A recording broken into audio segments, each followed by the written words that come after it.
Hey everyone, I'm Danny and welcome to Wizardry Workshop.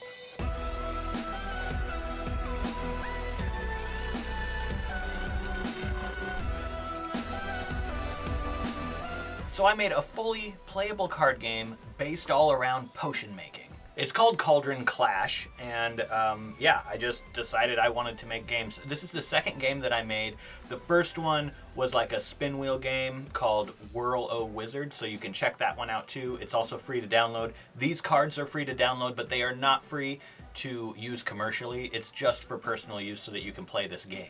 I'm going to show you how I make this prototype deck. So this DIY is going to be really good for other people who are making like card games and stuff, and you want to know how to make cards that are good quality, easy to shuffle type cards, so that you're not just printing them out at home on kind of flimsy paper. You want thick paper and you want it to be smooth. So I developed this game with the help of AI, believe it or not. AI helped me hone the rules and tighten them up, and actually gave me suggestions for when I was play testing it. And I also used AI prompts to generate this really cool artwork on the cards. So yeah, we're gonna get into a DIY on how I make this deck of cards, and then we're going to get into the rules. And you can download these in the description box for free and play Cauldron Clash. Go ahead and check out the description box below for a list of all the supplies you're going to need to make this DIY, and let's get started. First, of course, you need to print the templates. So there are 9 pages, front and back, and this paper here I printed at Staples. So I put it in an order, printed these, and the paper that I chose was 12-point matte.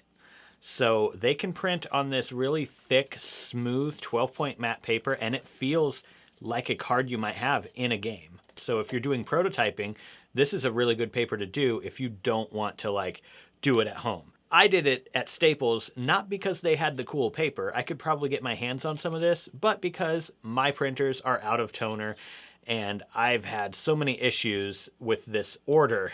I've been waiting on toner for like 2 weeks. I'm not gonna get into that. So yeah, you wanna print these out on the thickest, smoothest cardstock you can get your hands on, or do it at Staples on the 12-point matte paper. And then we're gonna use a Cricut to cut these out. Now, if you don't have a Cricut, I do have a cut guide for this. So you could use a like a guillotine cutter if you use this cut guide, and then use a corner rounder to round the corners. But instead of doing that, I'm gonna run each page through my Cricut. So I'm just gonna stick it onto the adhesive mat. I've obviously also provided a Cricut cut guide, which you can load into Design Space and set up for cutting this out.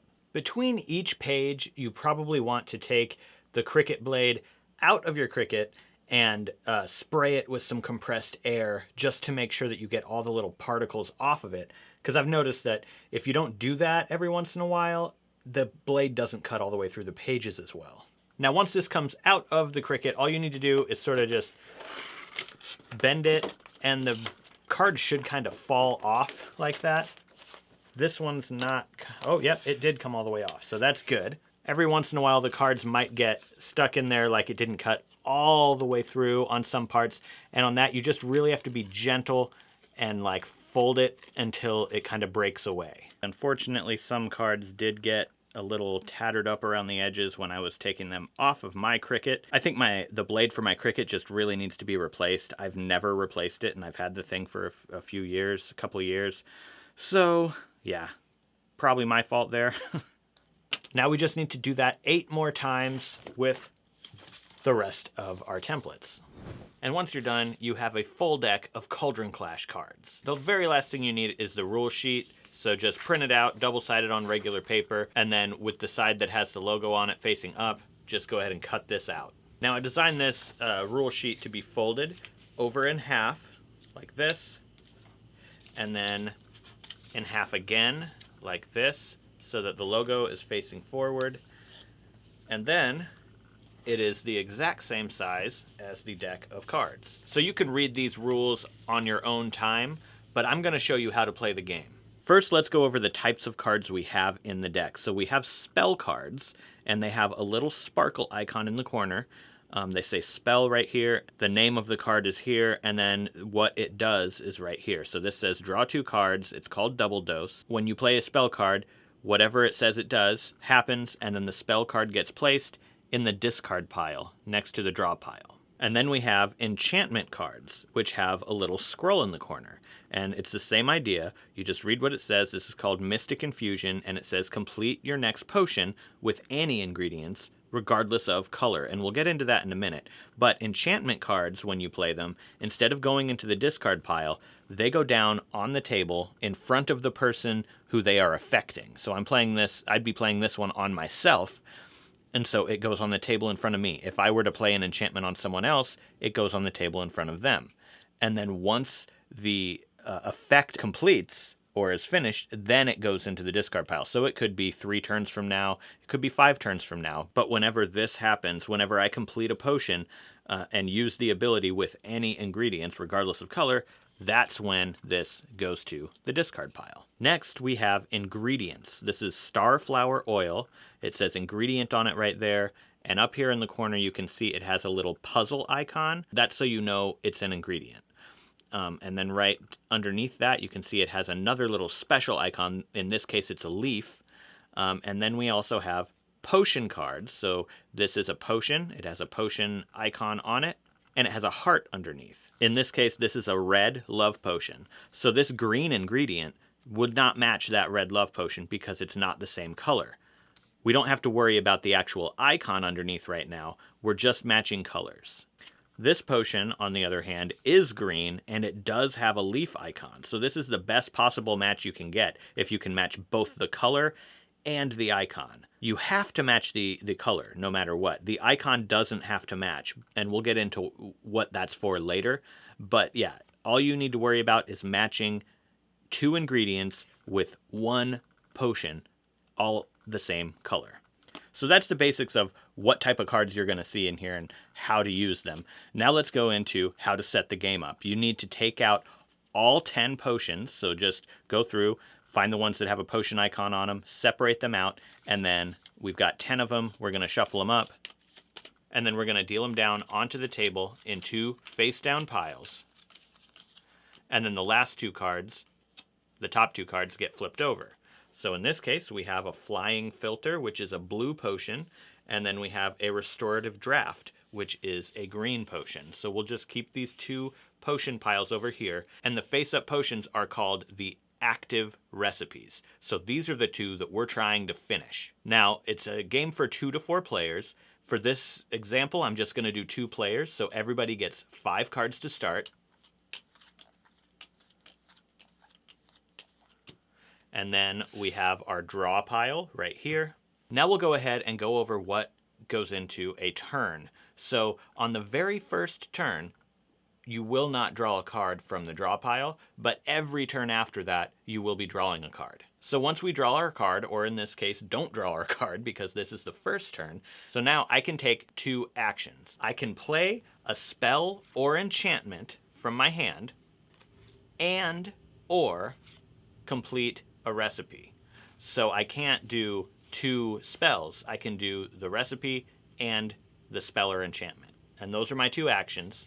At the end of the turn, if you have more than 5 cards in your hand, you have to discard to the discard pile. In this case, I have 5, but if I didn't, I would have to pick one of these to discard to the discard pile, and then it would be the next person's turn. I can't do anything with the blue or the green recipe because all I have is red. However, I can take a different action and do a spell or enchantment. So this says the player to your left skips their turn. It's called the Hex of Hesitation.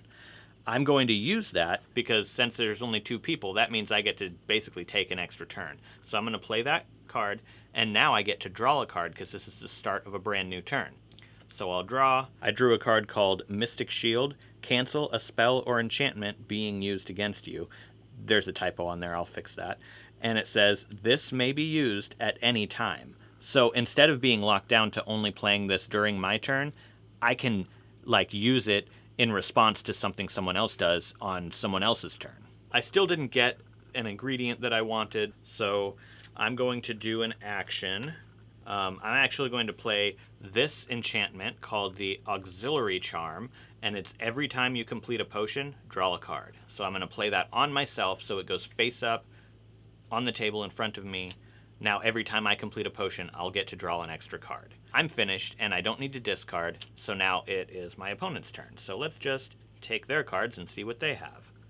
So they have starflower oil, which is a green ingredient, so they just need one more compatible ingredient, and they can brew that potion. Okay, and then they have some spells. So here's what I would do, since I can't complete a potion. This spell, called Revitalize, says take an extra turn. So now they get to take an extra turn. Draw a card. It says steal an ingredient from another player. But then there's also another one that I really wanted to do, and it is Double Dose. It says draw 2 cards. So I'm going to play that and draw another couple cards in hopes of getting an ingredient that I need. And I didn't get one. 1, 2, 3, 4, 5. I have 6 cards, and I cannot take another action, and I cannot complete a potion. So now I have to discard a card. So this says steal an ingredient. I'm going to keep that. This says steal a completed potion. I'm definitely keeping that one. Make a copy of a potion. I'm keeping that one. And trade 1 ingredient with another player. I'm going to discard that one. And then it's the next person's turn. Play goes along like that throughout the whole game. You just go back and forth. But let's see what it looks like when you complete a potion. So I've separated out all the blue ingredients, so we're going to complete this flying filter right here. If in your hand you have 2 of any of these blue ingredients, you can complete that potion. Also, if you have rare ingredients, you can complete that potion. Or if you have a matching color blue ingredient and a rare ingredient, since it's wild, you can complete that potion. The potion we're looking at is the Flying Filter, and it has the icon of a broom on it. In the blue ingredients, there are 2 that have a broom, and there are 2 that have a cloud. Like I said, you don't have to match those up, but if you can match those up, it's going to help you at the end of the game. But you could do a broom and a cloud, so that would be the Sky Lotus and the Moonstone Dust. You could complete that blue potion with this. So if you did that, it would look like this. You'd say, I'm going to complete this potion. So you take the potion, you take the 2 ingredients, you stack them up, and you put them in front of yourself. Now you have brewed that potion, and then the next one gets flipped over, and it's a yellow strength potion. So the game ends when the deck is totally out of cards. So when this pile is empty, the game ends, you're stuck with what you've got, and then whoever has brewed the most potions wins the game. If there is a tie, that's where the symbols come in, because whoever has the most matching symbols among completed potions they get more points at the end, so they win. So basically, these matching symbols count as a point each when they match. So this is a 2-point potion, and then if I had another potion that matched all 3, that potion would be worth 3 points, so then that would be 5 points, right? So a 2-point potion and a 3-point potion, that would give me 5 points. And then if another person had 2 potions at the end of the game, so we tied, but they didn't match any of their symbols, they get 0 points. So I would win because I have the most points based on those special symbols. I hope that all made sense. That's how the game works. It's really fun and quick. It's about like 10 to 15 minutes. Sometimes it could be even faster than that. It's just kind of a fast-paced game where you just play it and then it's done. And then you can just keep playing if you want to. You could play as many rounds as you want. Even if I didn't explain that to the best of my ability or the clearest, you always have the rule sheet. So you can just reference the rule sheet. It has everything in detail on it.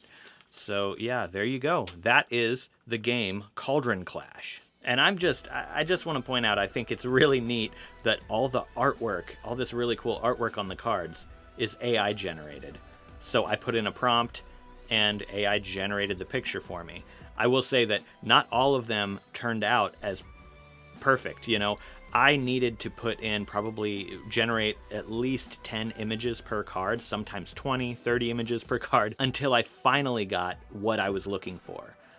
So yeah, it was a long, drawn-out process trying to get all this artwork, but if I had tried to do that myself, that would have taken several months to do each one of these pictures, because every card has a different image on it. So yeah, this is a combination of human work and artificial intelligence. Let me know what you guys think of this game. I really hope you guys enjoyed this, and I hope that you play this game and like it. If you do like it, let me know. Let me know if you have suggestions or if you play it and you realize that something just doesn't quite work like it should, I can always update the rule sheet if need be. So yeah, if you guys notice anything, drop a comment below. Also, if you really like this game, let me know, because I would be happy to come out with like expansion packs where you get another couple of potions, some more ingredients, and some more actions, and they're all kind of like themed around something specific. So yeah, you could do the base deck and then you could add in some expansions to make the game bigger, maybe a little bit longer, or trade out some cards, kind of create your own deck type of thing. That would be really fun, and I'd be happy to do it. So yeah, just let me know if you like the game, basically. If you've made it all the way to the end of the video with me here, you're a wizard, Harry. Give the video a thumbs up down below if you did enjoy it, and if you're not subscribed, subscribe for more magical DIYs. Thank you guys so much for watching this video, and I'll see you in the next one.